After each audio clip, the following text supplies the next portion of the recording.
आज महापर्व पर्युषण का तृतीय दिवस। 3 प्रकार के क्या है सल्लेनंग, 3 प्रकार के जो कांटे हैं जीवन में, उन कांटों को अगर हम निकाल कर बाहर फेंक देंगे तो ये जीवन हमारा आगे बढ़ जाएगा। ये मोह, माया, राग, द्वेष, ये परिवार, ये सब मीठे कांटे हैं। कुछ मीठे कांटे हैं, कुछ खट्टे कांटे हैं, लेकिन अगर इन कांटों को अगर हमने अपना कर पास में रख लिया तो हमारा जीवन डूब जाएगा। हम आगे नहीं बढ़ पाएंगे, अपनी मंजिल पर पहुंच नहीं पाएंगे। जो हमारे रास्ते हैं वो रास्ते पर वो कांटे बनकर बिछ जाएंगे और हमारा उस मंजिल के पार पहुंचना बहुत मुश्किल हो जाएगा। हम उस अपनी मंजिल पर पहुंच नहीं पाएंगे क्योंकि रास्ते में वो कांटे बिछे होंगे। इसीलिए परमात्मा कह रहे हैं इस मोह माया के मीठे मीठे कांटों को दूर कर दीजिए और आगे बढ़ जाइए। थोड़ी सी आवाज बढ़ाना।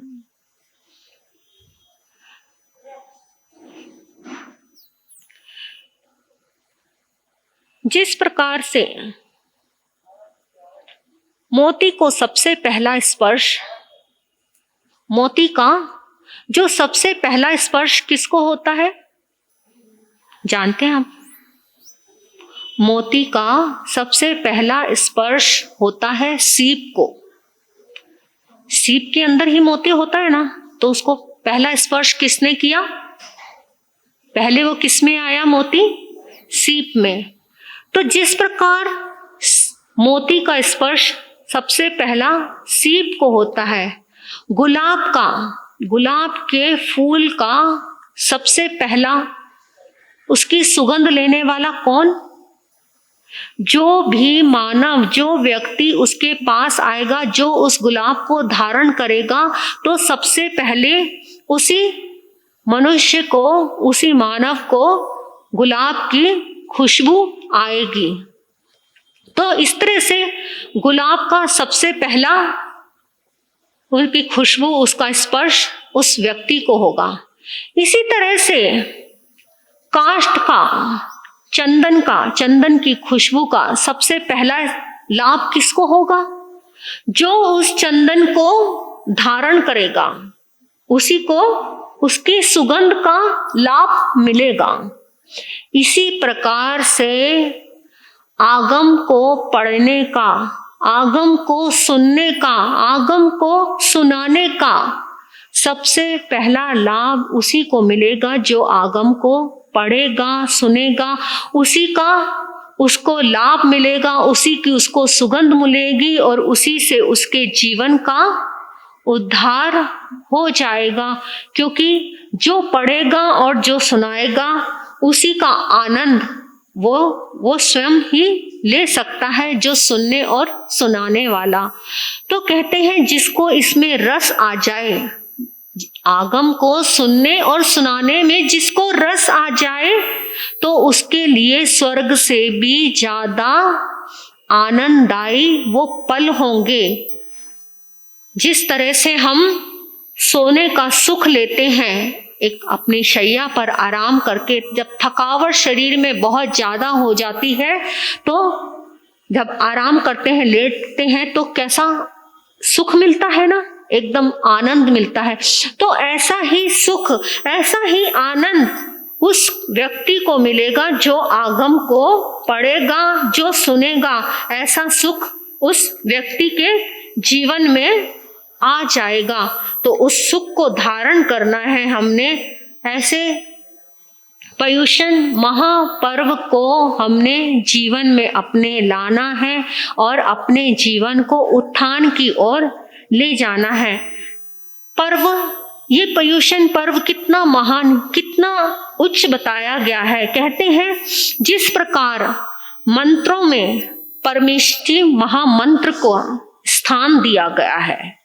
तो जिस प्रकार दानों में अभय दान श्रेष्ठ कहा गया है, जिस प्रकार गुणों में विनय का गुण सबसे उच्चतम माना गया है, व्रतों में ब्रह्मचर्य व्रत सबसे उच्च माना गया है, ऐसे ही दर्शनों में जैन दर्शन, दुग्ध में गाय का दूध, जलों में गंगा जल, हाथियों में ऐरावत हाथी और वनों में नंदन वन, और चंदन जो काष्ठ में चंदन का वृक्ष चंदन, और प्रकाश में सूर्य का प्रकाश, पर्वतों में मेरु गिरि पर्वत, ये सब चीजें श्रेष्ठ हैं, उच्चतम है, महान है।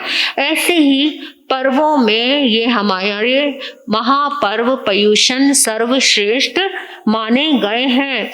इन पर्वों को इतना उच्चतम माना गया है, अगर इन पर्वों का हम वर्णन अगर हम अपने जीवन में धारण कर लें इनको, तो हमारा जीवन पार जरूर हो जाएगा। हमारे कुछ ना कुछ तो भाव हमारे कम होंगे जो हम श्रद्धा भक्ति से करें। मैंने आपको कल बताया था नवकार महामंत्र की महिमा, है ना। कहते हैं जब एक अक्षर भी अंतर के भावों में डूबकर कर लिया जाए तो 7 सागरोपम का हमें लाभ मिलता है। और एक पद को अगर अच्छे से भावों से पढ़ लिया जाए तो 50 सागरोपम का लाभ मिलता है। और अगर एक पूरे नवकार मंत्र को शुद्धता से भावों से डुबकी लगाकर रोम रोम से पढ़ लिया जाए तो 1.25 लाख सागरोपम का लाभ हमें मिलता है। इतना पुण्यशाली ये महामंत्र नवकार जो हमें इतना लाभ मिल रहा है, लेकिन कमी तो हमारे अंदर है जो हम नहीं कर रहे, जो हम भावों में डूब नहीं रहे। क्यों? प्रभु ने तो हमें छोटे छोटे बहुत सारे मार्ग बताए हैं, परंतु करना हमें है। जैसे प्रभु की आत्मा भी बहुत सारे भवों को पार, अनंत भव हुए उनके भी। ये नहीं कि सिर्फ 27 भव भगवान के बताए गए तो सिर्फ 27 भव हुए, ऐसा नहीं है। भगवान के भी बहुत सारे भव हुए, अनंत भव हुए, हमें नहीं पता।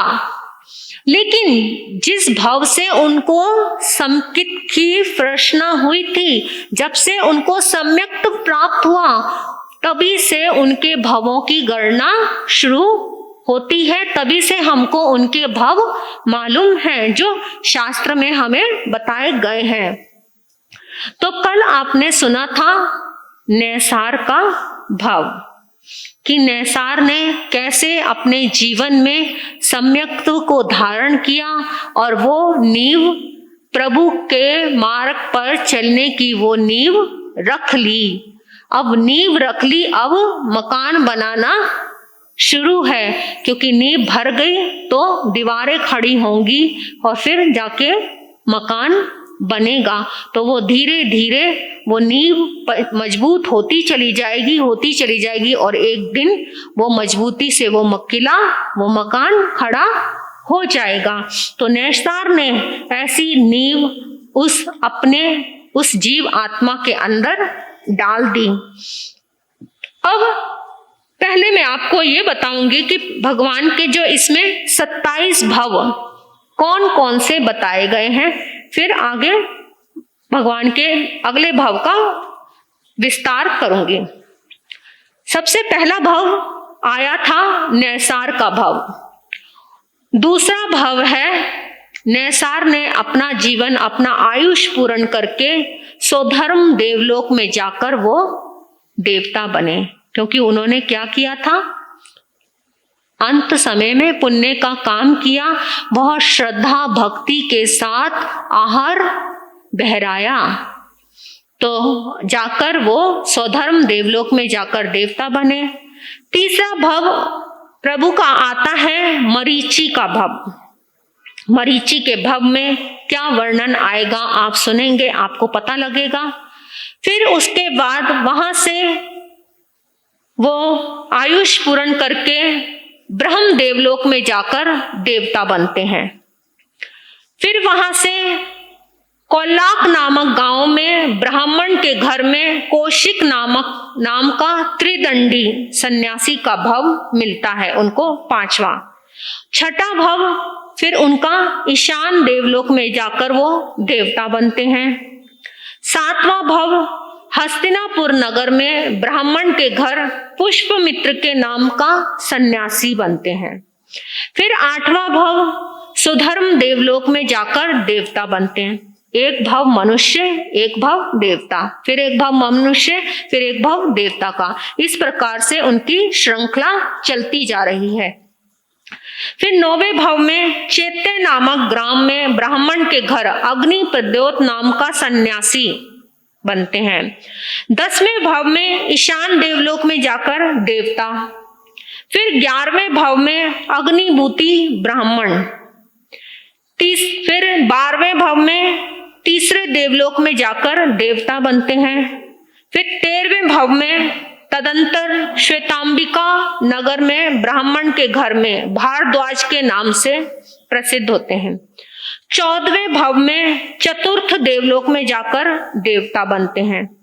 15वें भव में राजगृह नगर में ब्राह्मण कुल में स्थावर नाम से जन्म लिया।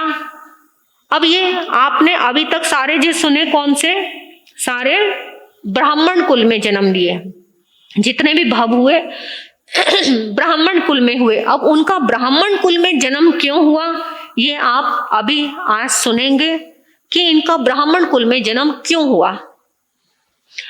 फिर अभी तक आपने ये सारे मनुष्य के ब्राह्मण कुल के जन्म सुने और एक भव मनुष्य का और एक भव देवता का, इस तरह से 15 भव हो गए। अब 16वां भव देवलोक में जाकर देवता बने। 17वें भव में राजगृह नगर में विश्वभूति नाम के युवराज बने। 18वें भव में शुक्र देवलोक में देवता बने। 19वें भव में त्रिपृष्ठ वासुदेव बने और 20वें भव में वो 7वीं नरक में गए। 19वें भव में वो त्रिपृष्ठ वासुदेव बने थे।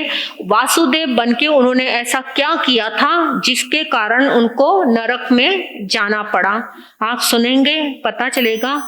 21वां भव उनको त्रियंच रूप में, सिंह के रूप में, शेर के रूप में भव मिला। नरक से आके उनको त्रियंच गति में आना पड़ा। वो आत्मा ने समकित प्राप्त कर ली थी, तब भी उस आत्मा को नरक में भी जाना पड़ा और त्रियंच में भी जाना पड़ा। ये सब क्या है? कर्मों की लीला, कर्मों का उतार चढ़ाव हर जीव को सहन करना पड़ता है। इंसान बोल देता है आज कि मैंने तो कुछ नहीं किया ऐसा, फिर मुझे क्यों दुख मिल रहे हैं? दुख हमारे कर्मों के कारण ही मिल रहे हैं, क्योंकि वो कर्म हमने ही किए हैं। जाने में अनजाने में किसी ना किसी भव में कर्म हमने ही किए हैं, तो भुगतान भी तो हमें ही देना पड़ेगा। तो वो तीर्थंकर बनने वाली वो महान आत्मा ने भी सारे सुख दुख भोगे और हर एक गति को पार किया। और फिर 22वां भव विमल नाम से आया और 23वां भव मूका नगरी में धनंजय राजा के पुत्र पोटिल पुत्र, जिसका नाम प्रिय मित्र चक्रवर्ती बन चला। और ये भगवान का ऐसा भव था जिसमें उन्होंने पहली बार कौन से भव में आके 23वें भव में, अभी तक भगवान ने दीक्षाएं तो ली, मतलब उस भव में दीक्षा ली उन्होंने, लेकिन सारी जो दीक्षा ली है उन्होंने त्रिदंडी, मतलब दूसरे वेशधारे साधु बने, वो त्रिदंडी बने। जैन दीक्षा अंगीकार नहीं की। जैन दीक्षा अंगीकार की थी इस मरीचि के भव ने। अभी आप सुने ना, पता चलेगा कि मरीचि ने क्या किया था। जैन दीक्षा अंगीकार की थी तीसरे भव में, लेकिन उसके बाद इतने भव हुए परंतु उनको जैन दीक्षा अंगीकार नहीं हुई, जैन दीक्षा नहीं मिली।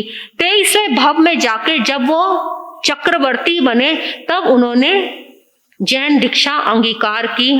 फिर 24वां भव उनका महाशुक्र देवलोक में जाकर वो देवता बने। 25वां भव छत्रा नगरी में राजा नंदन बने। फिर नंदन के भव में उन्होंने क्या किया था? जब नंदन के भव में उन्होंने तीर्थंकर गोत्र बांधा था। 25वें भव में उन्होंने तीर्थंकर गोत्र बांधा था। समकित प्राप्त हुई थी उनको नैसार के भव में, परंतु तीर्थंकर गोत्र नहीं बांधा था। तीर्थंकर गोत्र का बंधन किया था उन्होंने 25वें भव में, जब उनको नंदन का भव मिला था। फिर 26वें भव में वो 10वें देवलोक में जाकर देवता बने।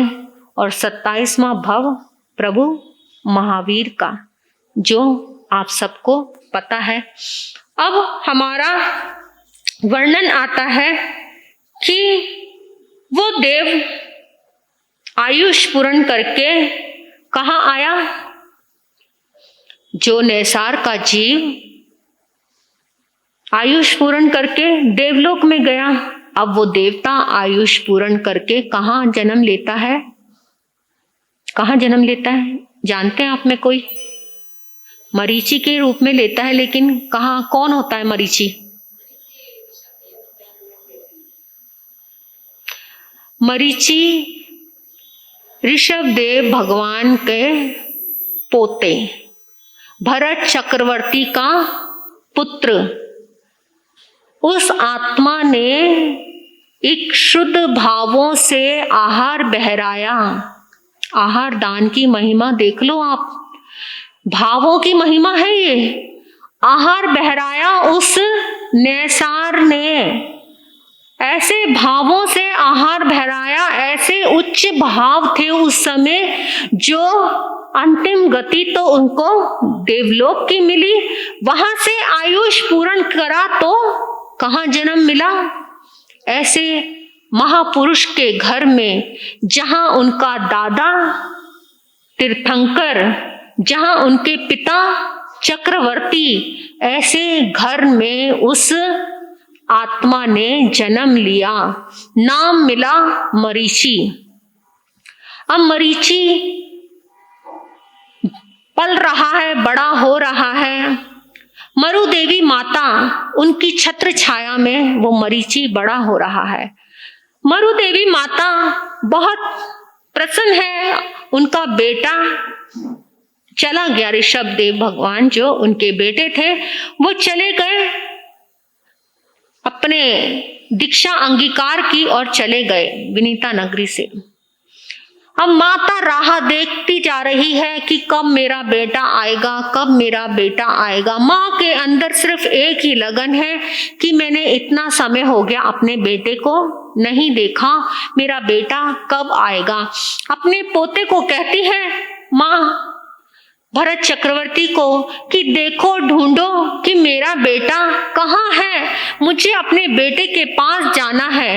एक दिन वो समय भी आ गया कि ऋषभदेव भगवान का विनीता नगरी में पदार्पण हुआ। विनीता नगरी के बाहर उद्यान में आदिनाथ भगवान का पदार्पण हुआ। समाचार मिला भरत चक्रवर्ती को कि इस तरह से विनीता नगरी के बाहर आदिनाथ भगवान का पदार्पण हुआ है। तो उन्हें उस समय 3 समाचार एक साथ मिले थे। एक तो उनका चक्र रत्न उत्पन्न हुआ था, एक उनके घर में पुत्र का जन्म हुआ था, और एक तीसरा आदिनाथ भगवान का पदार्पण हुआ था। तो उन्होंने अपने दोनों कामों को छोड़कर सबसे पहले प्रभु के दर्शन करने सबसे ज्यादा श्रेष्ठ माना, और अपनी दादी को बताया कि प्रभु का पदार्पण हुआ है, चलो। तैयार हो गई माँ, हाथी के ओहदे पर बैठ गई और चल पड़ी। साथ में मरीचि भी चल पड़ा, और भी सभा सबने दर्शन करने के लिए चली। पहुंचे, मरु देवी माता तो अभी बहुत दूर खड़ी थी। समोशरण लगा हुआ, लेकिन मरु देवी माता हाथी के ओदे पे ही बैठी हुई है। और जैसे ही अपने पुत्र को ऋषभ देव भगवान को देखा तो वो अपलक देखती ही जा रही है, देखती ही जा रही है।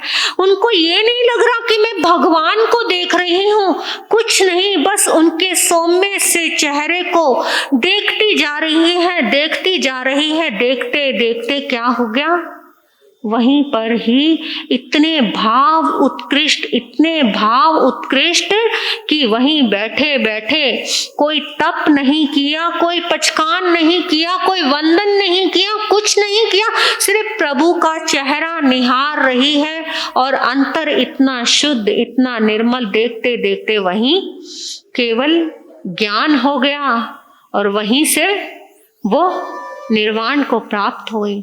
तो मोक्ष का दरवाजा खोलने वाली सबसे पहले कौन? मरु देवी माता। तो ऐसे मरु देवी माता को हम बार बार वंदन करते हैं, ऐसी माँ जिन्होंने सबसे पहले इस सर्पनिकाल का मोक्ष का दरवाजा खोला। तो भरत चक्रवर्ती और मरीचि सब आए प्रभु के पास, वंदन किया। मरीचि के अंदर एक भाव जगा। पहले तो वो अपने पिता को देखता था, पिता के वैभव को देखा, पिता को देखा कि चक्रवर्ती का इतना बड़ा वैभव होता है, चक्रवर्ती का इतना बड़ा ठाठ होता है। तो उनके मन में था कि मुझे भी अपने पिता की तरह ऐसा चक्रवर्ती बनना है, ऐसा बलशाली बनना है, ऐसा बनना है। लेकिन जब अपने दादा को देखा, ऋषभ देव भगवान को देखा, तीर्थंकर परमात्मा को देखा, तो जैसे ही देखा तो उस वैभव को उसको देखता ही रह गया, अपलक देखता ही रह गया। ऐसा ठाठ, ऐसा वैभव, ऐसा उसको देखता ही देखता रह गया और मन में एक भाव दृढ़ बन गए कि मुझे भी ऐसा वैभव चाहिए, मुझे भी तीर्थंकर बनना है, मुझे भी प्रभु जैसा बनना है, मुझे भी इनके तरह, मुझे भी ऐसा वैभव चाहिए। मन में पक्का संकल्प धारण कर लिया और ऐसा संकल्प धारण किया कि जब वंदन करके सब जाने लगे तो मरीचि को भी कहा कि चलो। कहते नहीं, मुझे कहीं नहीं जाना, मुझे तो यहीं रहना है, मुझे प्रभु के चरणों में दीक्षित होना है, मुझे प्रभु के पास ही रहना है। और वो वहीं रह गए और दीक्षित हो गए, दीक्षा धारण कर ली। अब दीक्षा, मरीचि ने दीक्षा धारण कर ली, दीक्षा हो गई। अब संयम चल रहा है। एक दिन प्रभु ने,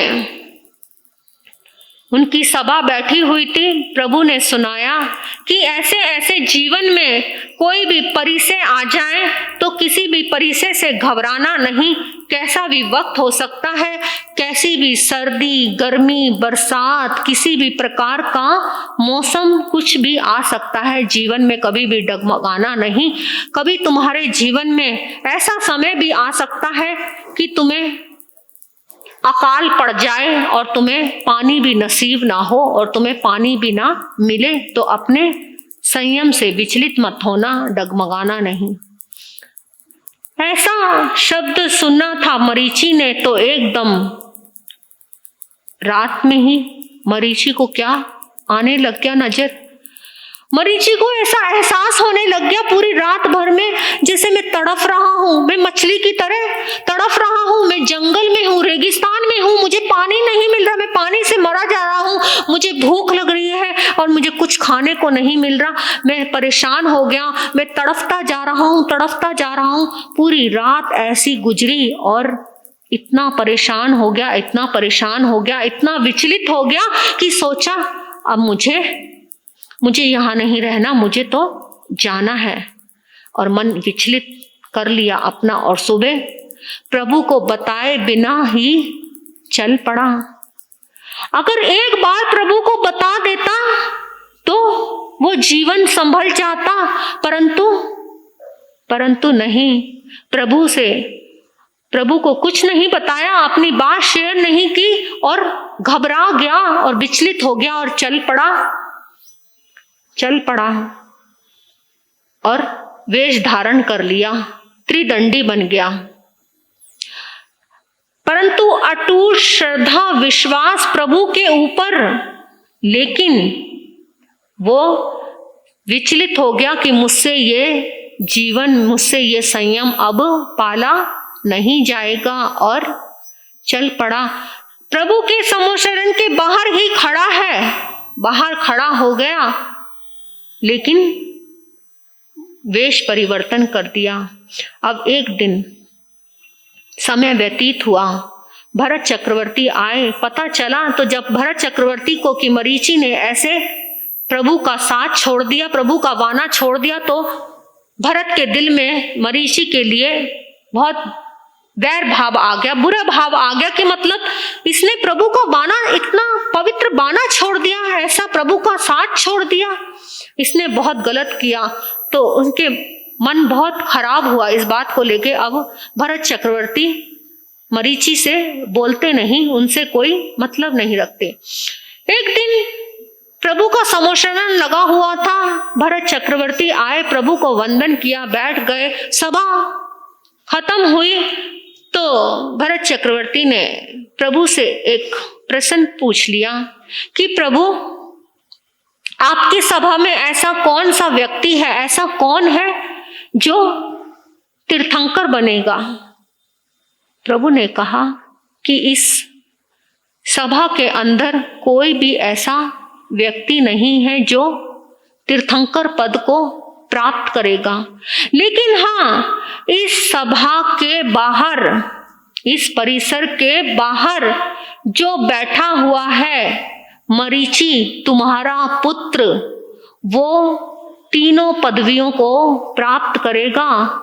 वो वासुदेव भी बनेगा, वो चक्रवर्ती भी बनेगा और वो तीर्थंकर भी बनेगा। ये सब मरीचि अपने कानों से सुन रहा था।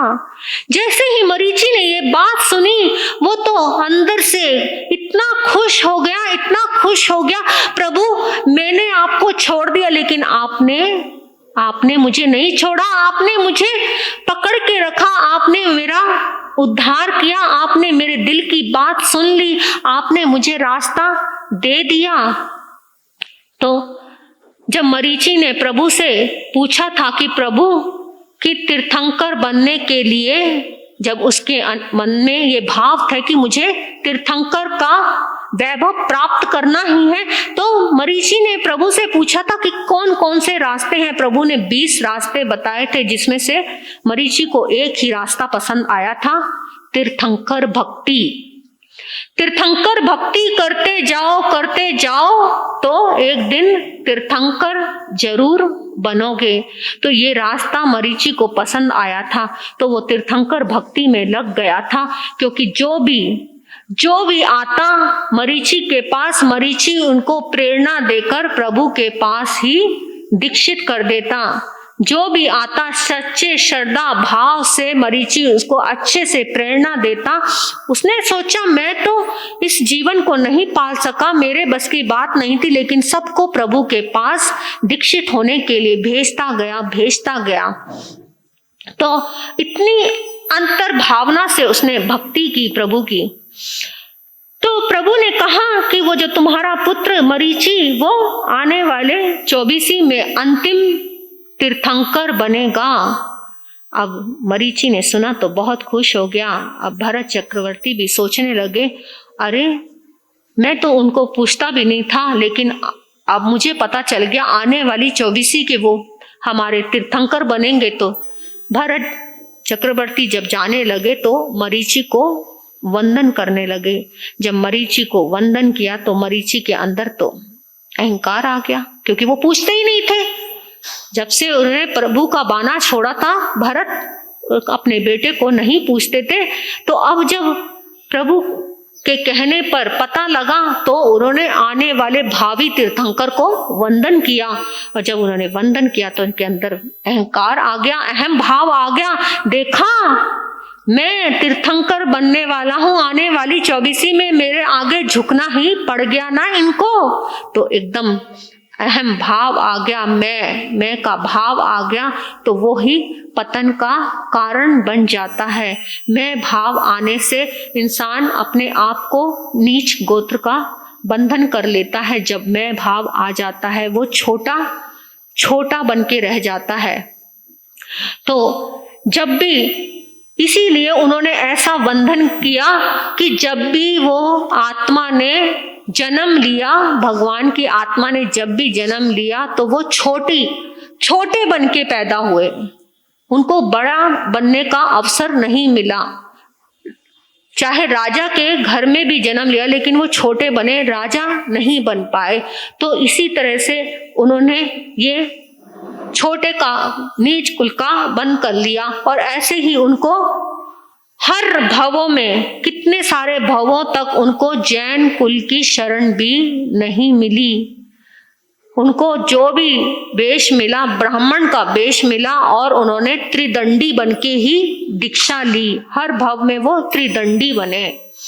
और फिर उसके बाद एक बार ऐसा समय आया, मरीचि बहुत बीमार हो गया। ऐसी अवस्था आ गई, उसे बहुत अकेलापन महसूस होने लगा कि मैं बहुत अकेला हो गया हूं, मेरे आसपास कोई भी नहीं है मुझे संभालने वाला। तो बेचैन हो गया, इतने बुरी तरह से परेशान हो गया कि क्या करूं मैं, क्या करूं। फिर उसने सोचा मुझे भी अपनी सेवा करने के लिए कोई एक ना एक अपने लिए जरूर बनाना चाहिए। फिर एक बार उसके पास एक युवराज आया, कपिल आया। तो उसने ऐसे ही मरीचि के पास आया, दीक्षा के लिए बोला, धर्म के लिए पूछा, तो मरीचि ने प्रभु के पास भेज दिया। अब वो कपिल कुछ और तरीके के दिमाग का था। वो सोचता था कि मेरा अकेले का नाम हो, मैं अकेला ही मैं रहूं और मेरा नाम हो, मुझे ही पूछे। वो इस तरीके के दिमाग का था। जब वो आया प्रभु के पास, देखा वहां तो चारों तरफ संत ही संत है, वहां तो चारों तरफ सब प्रभु के आसपास है, यहाँ तो मेरा कोई नाम होने वाला नहीं है। तो वो वापिस मरीचि के पास आ गया और कहने लगा कि मुझे वहां कुछ नहीं मिला, क्या मैं तुम्हारे पास दीक्षित हो जाऊं, मैं तुम्हारे पास रह सकता हूं। कहते प्रभु के पास जाओ। नहीं, वहां तो कुछ नहीं है। क्या ये बताओ, क्या तुम्हारे पास कुछ नहीं है, तुम्हारे पास धर्म नहीं है? तब मरीचि ने कह दिया था कि हाँ, मेरे पास भी धर्म है। जब ये शब्द मरीचि ने निकाल दिया तो अपना पतन का रास्ता खोल लिया, क्योंकि उस वक्त मरीचि के पास कोई ऐसा धर्म नहीं था जो प्रभु के पास था। लेकिन उसने थोड़ा सा, उसको भी आ गया कि मेरे भी जीवन को एक कोई ना कोई साथ चाहिए, कोई ना कोई मित्र चाहिए। तो कपिल जैसा जब कोई जीवन में आ जाए तो उसके जीवन का पतन होना शुरू हो जाता है। तो हम लोगों के भी जीवन में कपिल जैसा ही, जब हम अच्छे से चल रहे हो अपने जीवन के रास्ते पर, लेकिन कोई कपिल जैसा आ जाए हमें रास्ता भटकाने के लिए, तो हमारा भी उत्थान पतन में बदल जाएगा। तो ऐसे ही मरीचि का भी जीवन एकदम बदल गया। और फिर वो आत्मा ने करते करते वो उसी में अपना आयुष पूर्ण किया, उस आत्मा ने। लेकिन उन्होंने अंतिम समय में भी प्रतिक्रमण नहीं किया, आलोचना नहीं की। मरीचि ने कोई आलोचना नहीं की कि मुझे प्रभु का मार्ग नहीं छोड़ना चाहिए था, मैंने गलत मार्ग अपना लिया, मुझे इतना अच्छा मार्ग मिला था, प्रभु का सानिध्य मिला था, मुझे उसी जन्म में ही मेरा उद्धार हो सकता था। परंतु ऐसा भाव मरीचि के मन में नहीं आया और उसने आलोचना नहीं की, प्रतिक्रमण नहीं किया। जब हम अपने कोई भी पाप करते हैं, अगर अंतिम समय में हम अपनी आलोचना नहीं करते, प्रतिक्रमण नहीं करते, उस पाप को लेकर साथ में मरते हैं, तो हमारी गति बिगड़ जाती है। इसीलिए कहते हैं कि अंतिम समय में आलोचना जरूर कर लेना, अंतिम समय में प्रतिक्रमण कर लेना, नहीं तो गति बिगड़ जाएगी, जीवन खराब हो जाएगा, पता नहीं कितने भाव बिगड़ जाएं, फिर हमारा कौन सा भाव हमें मिलेगा जाकर। कितने भाव बिगड़ जाते हैं हमारी एक छोटी सी गलती के कारण। मरीचि की एक छोटी सी गलती के कारण उसे सिर्फ स्वप्न देखा था, स्वप्न में ही इतना घबरा गया। अगर प्रभु से जाकर पूछ लेता कि प्रभु मुझे इस तरीके का सपन आया, मैं विचलित हो गया, तो प्रभु कोई ना कोई मार्ग जरूर बता देते। और अगर प्रभु ने मार्ग दे दिया होता तो उनका जीवन, उनका भविष्य नहीं बिगड़ता। कितने सारे भाव बिगड़ गए, कितने सारे भाव उनको झेलने पड़े। तब वो जाके आत्मा महावीर बनी, प्रभु वीर बनी। तो अगर हम भी अपने जीवन में कपिल जैसे को एंट्री ना दें तो हमारा जीवन सुधर सकता है। अगर कोई कपिल जैसा हमारे जीवन में आ गया तो और हमारा पतन हो जाएगा और हम उस गर्त के रास्ते में आगे बढ़ जाएंगे। क्योंकि वो साथ ऐसा मित्र कैसा होना चाहिए, मित्र हमेशा ऐसा होना चाहिए जो तुम्हें आगे ले जाए। कहते हैं ना, सुख में तुम्हारे पीछे रहे और दुख में तुम्हारे आगे रहे। ऐसा मित्र होगा तो तुम्हें आगे जरूर ले जाएगा। अगर वो मित्र ऐसा हुआ, तुमने जो गलत काम कर रहे हो उसमें और तुम्हें बढ़ावा दे दे उस काम में और आगे बढ़ाता चला जाए उस काम में, तो फिर तुम्हारा रास्ता बहुत कठिन हो जाएगा। तो ऐसा मित्र नहीं चाहिए। तो ऐसे वो आत्मा अच्छे बुरे सारे कर्म करते हुए ऊंच नीच गति में होती हुई वो आत्मा कहाँ पहुंची? इस जन्म में ना सही पर भव में मिलता है, इस जन्म में ना सही पर भव में मिलता है। अपने अच्छे और बुरे का फल सबको मिलता है, अपने अपने कर्मों का फल सबको मिलता है। हर आत्मा को अच्छे और बुरे कर्मों का फल हर जीव को भोगना ही पड़ता है, चाहे वो आत्मा कोई भी हो, चाहे वो आत्मा तीर्थंकर बनने वाली आत्मा ही क्यों ना हो। प्रभु की आत्मा ने भी कितने कितने कष्टों का सामना किया, जबकि वो आत्मा तीर्थंकर बनकर जन्म ले चुकी थी, तब भी उस आत्मा ने बहुत कष्ट झेले। तेनंग कालिनंग तेनंग समनेनंग भगवान महावीरे जैसे निम्हानंग चौथे मासे 8वें पखे आषाढ़ शुद्धे तत्सनंग आषाढ़ शुद्ध छठे पखेनंग महाविजय पुफतर पवर पुंडरियाओ महाविमानाओ विसंग सागरो ममटियाओ आओखेनंग भखेनंग खेखेनंग अंतरंग चेंग चैता इहे जम्बू दिवे दिवे बारे वासे दहिनित बहवे इमिसे ओम निपिये सुषम समाये समीये विकंत्याय सुषमाय समाये विकंत्याय सुषम दुम समाये समाये विकंत्याय दुस्समसुम समाये समाये बहि विकंत्याय सागरो बम कोड़ा कोड़िये वायलिस्व सवासव सेहिं उनियाय पंचतहरी वासेहिं उद नव में ही मासेहिं से सेहिं इक विसाय तिथरेहिं सही गा खार कुल समुपनेहिं कास वगुतेहिं दोहिया हरिवंश कुल समुपनेहिं गोयम सवगुतेहिं तेविसाय तिथिरेहिं बैकंतेहिं समने भगवान महावीर चमी में तिथियरे पुव तिथियर निदिठे महान कुंड गमय नयरे उसब दत्तस महानस कोड़ागर उत्तस भारी आय देवनांदाय महानीय जालंधर सगुत्ताय पुव्रतावर काल समीयंसी हथुरे राहिं नखतेनं जोग मुबा गयनं आहारखितिये भवकंतिये शरीर वकंतिये कुछिंसी गवंताय बकंते। अभी आपने तीसरा भव मरीचि का सुना और चौथा भव ब्रह्म देवलोक में जाकर वो देवता बने। अब इस तरह से आपने 27 भाव सुने थे, किस तरह से भगवान के 27 भाव हुए, लेकिन हम साथ साथ प्रभु के जो 27वें भाव का वर्णन भी करते जाएंगे और बीच बीच में जो भी भगवान के जो भाव है, मेन जो भाव है कि उनमें उन्होंने कैसे क्या किया, वो आगे हम एक एक भाव सुनते चले जाएंगे।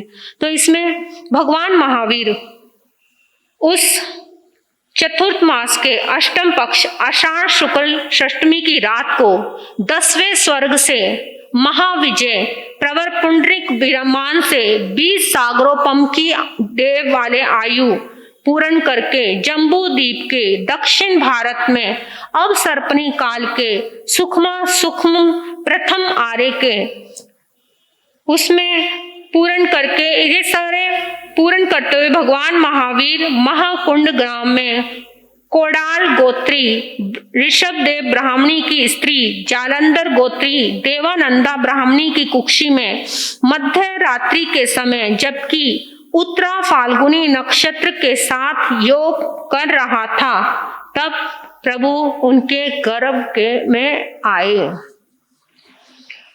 और जब प्रभु गर्भ में आए तो जब गर्भ में कोई भी तीर्थंकर की आत्मा आती है तो उनको 3 ज्ञान जन्म से ही होते हैं, मति ज्ञान, श्रुत ज्ञान और अवधि ज्ञान। 3 ज्ञान जन्म से ही उस आत्मा को होते हैं। तो वो 3 ज्ञान से युक्त, और उस समय उस रात्रि में देवानंदा ब्राह्मणी अनिद्रित अवस्था में सोई हुई, कुछ हल्की सी जागी हुई, बाकी सोई हुई थी। तो 14 सुंदर उन्होंने स्वप्न देखे, और स्वप्न देखकर वे एकदम जाग गई, उठ गई और एकदम मन ही मन खुश होने लगी। उनका रोम रोम हर्ष के मारे नाच रहा था। और धीरे धीरे वो जहाँ ऋषभदत्त जहाँ सोए हुए थे वहां उन्होंने आई, और आकर उनको बहुत धीरे से उन्होंने जगाकर हाथ जोड़कर विनम्रता के साथ की बोली कि हे प्रिय, कि मुझे बहुत सुंदर 14 स्वप्न दिखाई दिए हैं, कि उन स्वप्नों का फल क्या होगा ये मैं जानना चाहती हूँ। तो तुम मुझे उन स्वप्नों का फल बताएं। एक बहुत ही सुंदर सर्वांग शुभ लक्षण व्यंजन वाला ऐसा तुमने स्वप्न देखा है? तो फिर ऋषभदत्त ने कहा, तुमने बहुत सुंदर स्वप्न देखा है, इससे तुम बहुत सुंदर पुत्र को जन्म दोगी, बहुत सुंदर होगा वो, इतना हष्ट पुष्ट अच्छे सुंदर शरीर वाला ऐसा बच्चा होगा जिसे तुम जन्म दोगी। से वीणं दारय उमुक बाल भावे विनाय परिन मित्ते जौवन गमन पुत्ते रियुवे जौवे सामवे अथव्यन वेई तिहा संपंच चामनिठ दुठाछन संजोग वगानं सहसनानं चहुनं व्यानं सारय पारय धारय संडगवि सथित तवि सारय संखाने सिक्खा कप्पे वारगणे छंदे निरुत्ते जाय समायने अन्येषु य बहुषु बंबन्य एषु परिवायेषु नयेषु सुपरिनेठ्ये आवी भविष्यति। ये बालक बहुत ही सुंदर और इतना अच्छा होगा कि तुम ऐसे सुंदर बालक को जन्म देके खुश हो जाओगी, इतना कि मैं इतने सुंदर बालक को जन्म दिया है, ऐसा सुंदर, ऐसा गुणशाली, ऐसा प्रभावशाली वो बच्चा होगा। ऐसे तुमने महामंगलकारी स्वप्न देखे हैं। तेनं सा देवानंदा महानी उसव दत्त महानस अंति ए मठंग सुच्चा निसम हत टुथ जाव हिया जाव करियल परि गहियं दस नहंग सिरसा वतंग मथय अंजलिंग कट्टू उसव दत्त महानंग एवं 82। जैसे ही रानी ने सुना तो एकदम सुनकर खुश हो गई कि इतने सुंदर स्वप्न, ऐसा सुंदर बच्चा मेरी कोख में आया है, मैं ऐसे सुंदर बच्चे को जन्म दूंगी। और स्वप्नकारों को भी बुलाया और फल पूछा तो उन्होंने भी कहा कि बहुत सुंदर स्वप्न हैं जो रानी ने देखे हैं।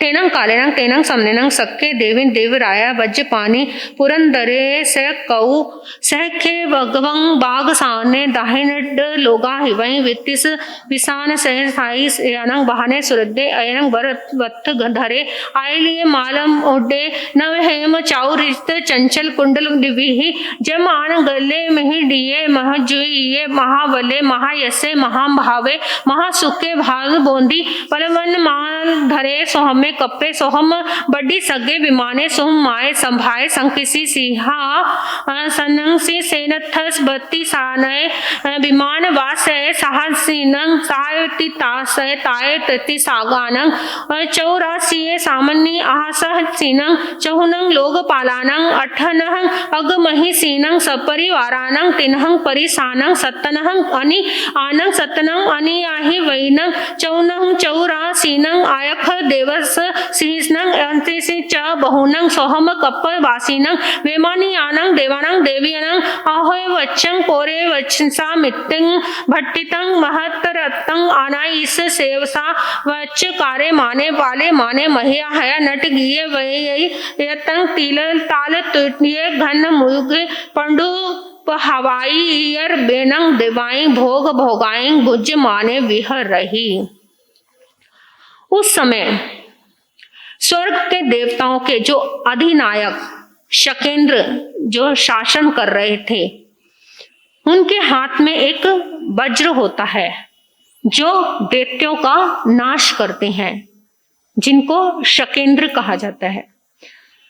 तो इनके साथ एक छोटी सी घटना घटती है कि वो पिछले जो शकेंद्र थे वो पिछले भाव में क्या थे, कार्तिक सेठ थे।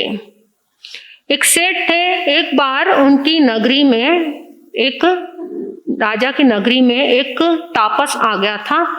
तो सन्यासी, वो बहुत माना हुआ सन्यासी था। बस 5 मिनट में अपनी बात को खत्म करूंगी मैं। तो वो सन्यासी बहुत माना हुआ था। तो उस तरह से वो सन्यासी सबको अपनी तरफ खींच रहा था, किसी ना किसी तरह से कोई कुछ ना कुछ दे के।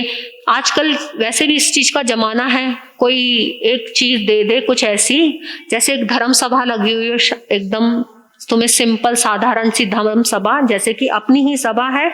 यहाँ पे अगर आपको बुलाया जाए तो कितने बहाने बन जाते हैं, ये काम है, वो काम है, घर का भी वो काम करना है, बच्चों को पढ़ाना है, बच्चों को स्कूल भेजना है, ये करना है, वो करना है, ऐसे। क्योंकि फ्री की चीज हजम नहीं होती, क्योंकि फ्री में मिल रही है ना, फ्री की चीज हजम नहीं होती। कुछ ना कुछ, जहां कुछ लगे, कुछ खर्चा हो या कुछ मिले, कोई पुड़िया मिले तो एकदम दुनिया टूट कर आती है। अगर कोई पता चल जाए कि इस नगरी में, इस जगह में, फलाना जगह में कोई ऐसे संत आए हैं जो एक पुड़िया देते हैं, जो उस पुड़िया को रख लेगा उसके तो वारे न्यारे हो जाएंगे, उसके तो इतने धन दौलत दिन रात चुगनी आती जाएगी। अगर ये पता चल जाए तो टूट कर जाएगी जनता, फिर तो वहां भीड़ की भीड़ पहुंच जाएगी। जिसको चाहे जरूरी से जरूरी भी काम होगा ना, वो भी छोड़ के भागेगा, अरे पहले मैं पुड़िया ले आऊं क्योंकि मेरे पास धर्म का अंबार लग जाएगा, वहां पहले जाएंगे भागकर। तो ऐसे ही वो सन्यासी के पास जनता आ रही है, बहुत भीड़ लग रही है, लेकिन अब वो सन्यासी को पता चला कि इस नगरी का जो सेठ है वो नहीं आया। अब वो नगरी का जो सेठ था वो धर्म को मानने वाला कट्टर अनुयायी था। अब वो सन्यासी कहता, मैं भी इस सेठ को अपने चरणों में झुका के रहूंगा। वो ऐसा था।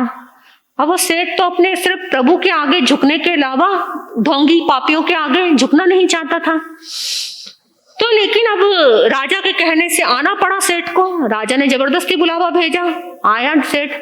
ठीक है, अब राजा ने, अब उन्होंने क्या करा, एक छोटा सा गेट बनवा दिया कि जिसमें से, वैसे तो वो अकड़ा मतलब झुकेगा नहीं, आएगा नहीं मेरे आगे, पर लेकिन जब द्वार पे आएगा तो अपने आप ही झुकना पड़ेगा उसको। तो उसने छोटा सा गेट बनवा दिया कि मेरे पास एंट्री होगी तो अपने आप ही झुकेगा। अब वो कार्तिक सेठ को अंदर से पता चल गया कि ये भी चाहता है अपनी तरफ, अपने चरणों में मुझे झुकाना, पर मैं भी झुकने वालों में से नहीं हूं। अब वो आया, उसने क्या किया, राजा के कहने से आना पड़ा, जबरदस्ती बुलवाया गया। तो उन्होंने पहले पैर अपने अंदर किए, फिर बाद में अपना सिर अंदर किया, वो झुका नहीं। अब जब वो झुका नहीं तब अब उसको तो बहुत गुस्सा आ गया। उसने कहा कि अच्छा ये ऐसे नहीं मानेगा। तो उस सन्यासी ने कहा राजा को कि मुझे इसकी पीठ पर रख के गरम गरम खीर खानी है। तो अब राजा का हुक्म मानना पड़ा उस सेठ को, और उसने खीर मंगवाई। खीर की थाली गरम गरम उस कार्तिक सेठ की पीठ पे रख के और खीर खाई। तो ये पिछले जन्म का कुछ ऐसा वैर था। ये थे जो कार्तिक सेठ थे, वो आयुष पूर्ण करके शकेंद्र बने, इंद्र, जो ऊंची बड़ी पदवी पे होते हैं। और जो वो था सन्यासी, वो बना छोटा, जो देव का, इंद्रों का छोटा देव होता है नीचे रहने वाला, वो बना चमरेंद्र, वो चमरेंद्र बना। तो उनकी कहानी आती है बीच में, वो कहानी अलग से आती है कि वो चमरेंद्र और शक्रेंद्र में आपस में एकदम देख के, उसने चमरेंद्र बहुत अहंकारी सा था, क्योंकि इस जन्म में भी था ना अहंकार कि मैं झुकाऊं कार्तिक सेठ को। तो उस जन्म में भी जाके वो सोचने लगा मेरे सिर के ऊपर कौन बैठा है, भाई मेरे सिर के ऊपर भी कोई बैठा है, मैं तो बड़ा हूं, मेरे सिर के ऊपर कोई कैसे बैठ सकता है। जब पता लगा कि शक्रेंद्र है तो उसे जाने का रास्ता नहीं मिला। जब जाने का रास्ता नहीं मिला तो वो धरती पर आया, वो चमरेंद्र प्रभु को देखा तो प्रभु से चरणों में वंदन की। वहां से रास्ता प्रभु का वो लेके, ओरा लेके, प्रभु का सानिध्य लेके, तो वो शकेंद्र के पास पहुंच गया, क्योंकि उनका बल, उनकी शक्ति लेकर। तो और जब पहुंचा तो जब शकेंद्र को पता चला कि मतलब ये ऐसे यहाँ पर आ गया, एकदम वहां पे आके बहुत उसने शोर मचाना, बहुत अपना प्रटांड मचाना शुरू कर दिया। तो फिर शकेंद्र को तो गुस्सा आ गया। अब वो उनको मारने के लिए अपना वज्र उठाया। अब वो डर गया, डर के भाग के प्रभु के चरणों में छिप गया, प्रभु के पास आके प्रभु के चरणों में छिप गया कि प्रभु से ही मेरी रक्षा हो सकती है। अब उन्होंने, शकेंद्र ने अपना वज्र तो फेंक दिया, तो लेकिन जब अब पता लगा कि वो वज्र मेरा प्रभु को ना लग जाए, क्योंकि वो वहां पे प्रभु के चरणों में आकर छिप गया, तो एकदम उन्होंने अपना वज्र प्रभु के पास पहुंचने से पहले ही रोक लिया और उसको क्षमा दान मिल गया, क्योंकि प्रभु के चरणों में आकर। तो ये जो होते हैं, ये शकेंद्र, ये इनको जब पता लगता है कि तीर्थंकर प्रभु का पदार्पण किसी माँ की कुक्षी में हो गया, तो वो अपने सिंहासन से उठते हैं, 7 कदम आगे चलते हैं, नीचे उतरते हैं और हाथ जोड़कर विधि पूर्वक प्रभु को वंदन करते हैं। हम लोग भी मतलब ये हमारा यहाँ पे भरत क्षेत्र में अभी 4 बजेंगे शाम के, तो महाविदेश क्षेत्र में उस समय सुबह के 4 बजते हैं और उस समय समोशरण लगता है प्रभु का। तो उस समय जब शाम के, जब यहाँ पे 4 बजे होते हैं, वहां पे सुबह के 4 बजे होते हैं, तो प्रभु का समोशरण लगता है, क्योंकि आदिनाथ सिमंदर स्वामी भगवान वहां पर विराजमान है महाविदेश क्षेत्र में। 170 देवादि देव हर समय विराजमान रहते हैं, 20 विहरमान जो हर समय रहते हैं अवेलेबल। बाकी तो जो 24 तीर्थंकर हैं, जो भरत क्षेत्र के, हैदराबाद क्षेत्र के, वो तो मोक्ष में चले गए, उनका निर्माण हो गया। लेकिन महाविदेश क्षेत्र में कुछ क्षेत्र ऐसे हैं जहां पर अभी भी तीर्थंकरों का पदार्पण है, तीर्थंकर विराजमान है। तो 170 देवादि देव अभी भी विराजमान हैं। तो सबसे नजदीक हमारे महाविदेश क्षेत्र है, भरत क्षेत्र के सबसे नजदीक भरत महाविदेश क्षेत्र है। तो हम अपनी वंदन प्रभु को यहाँ से भेज सकते हैं। हम 4 बजे शकेंद्र महाराज जो वंदन करते हैं प्रभु को, हम भी उनके द्वारा वंदन अपना भेज सकते हैं।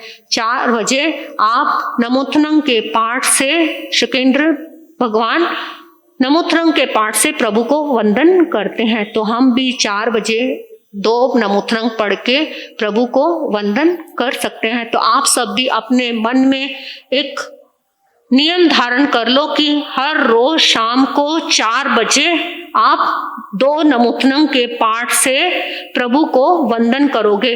आप सीधा डायरेक्ट नहीं भेज सकते, लेकिन भावों से तो शकेंद्र महाराज के द्वारा प्रभु को वंदन भेज सकते हैं। तो इस तरह से जो शकेंद्र भगवान तो अपने सिंहासन से उठकर 7-8 कदम आगे चलकर और बैठकर एकदम बहुत ही अहोभाव के साथ प्रभु को नमोथर्ंग के पाठ से वंदन करते हैं। अब इधर वो शकेंद्र महाराज प्रभु को वंदन कर रहे हैं। आगे इसमें क्या होगा आप सुनेंगे, आपको पता चलेगा कि अभी तो देवानंदा ब्राह्मणी की कुक्षी में प्रभु का पदार्पण हुआ।